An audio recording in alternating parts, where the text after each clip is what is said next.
The golden carriage glinted and glimmered through the dark trees.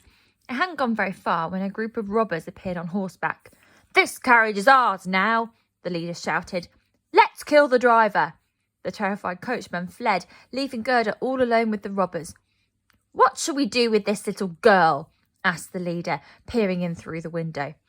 A dark-eyed robber girl looked in too. "I'll keep her as a pet," she said. She opened the door and pulled Gerda out.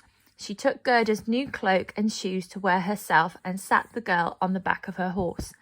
Together the robbers rode back to their lair, which was a ruined house in the thickest, most forgotten part of the woods.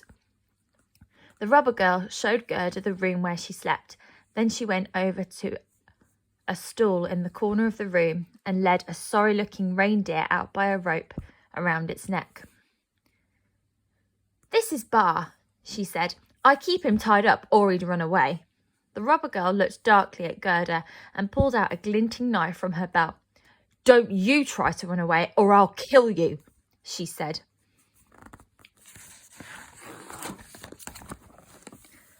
Then she grinned. "Now, tell me a story. Make it a good one or I might kill you anyway." "Well," said Gerda, "I'm not sure if this is a good story, but it's certainly a true one."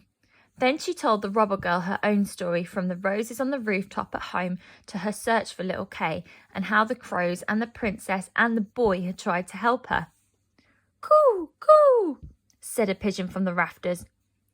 "I have seen this Kay of yours. He was riding in a sleigh with the Snow Queen. I don't know where they were going. Coo."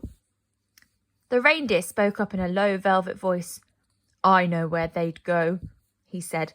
"The Snow Queen lives in snowy Lapland, where I'm from."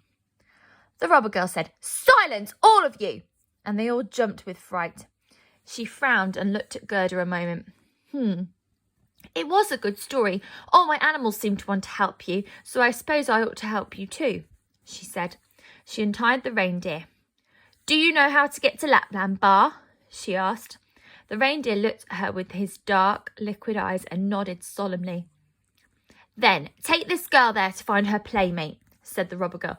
"Do it quickly before I change my mind." She helped Gerda onto the reindeer's back and pushed a loaf of bread into her hand. "I hope you find him," she said gruffly. "Thank you," said Gerda, and the reindeer leaped into the night and they were away. Bar ran like the wind through the forest and out onto the plains under a starry sky.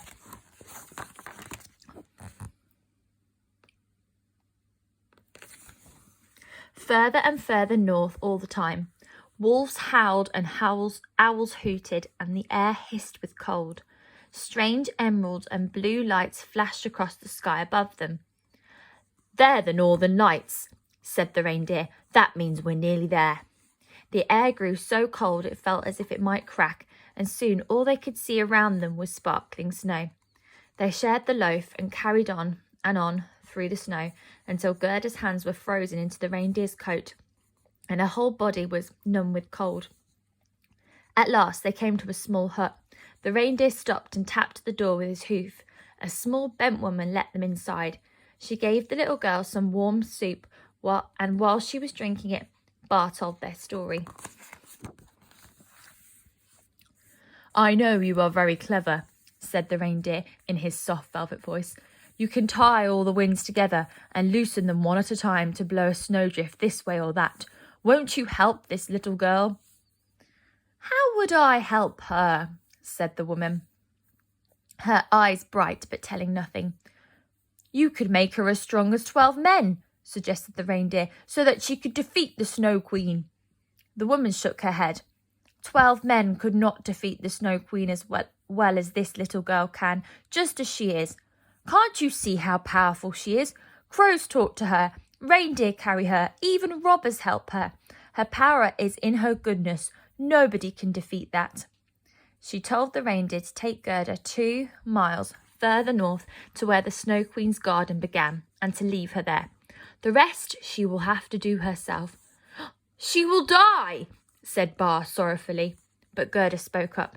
"I must try," she said, and climbed onto the reindeer's back once more. The edge of the Snow Queen's garden was marked with huge, jagged blocks of ice. Nothing grew in it, but the snow fell so thickly there was scarcely any air between the flakes. Gerda slid to the ground and the reindeer wept. She put her arms around his neck. "The dear Bar," she said, "I hope we will see one another again, but now I must hurry to save little Kay."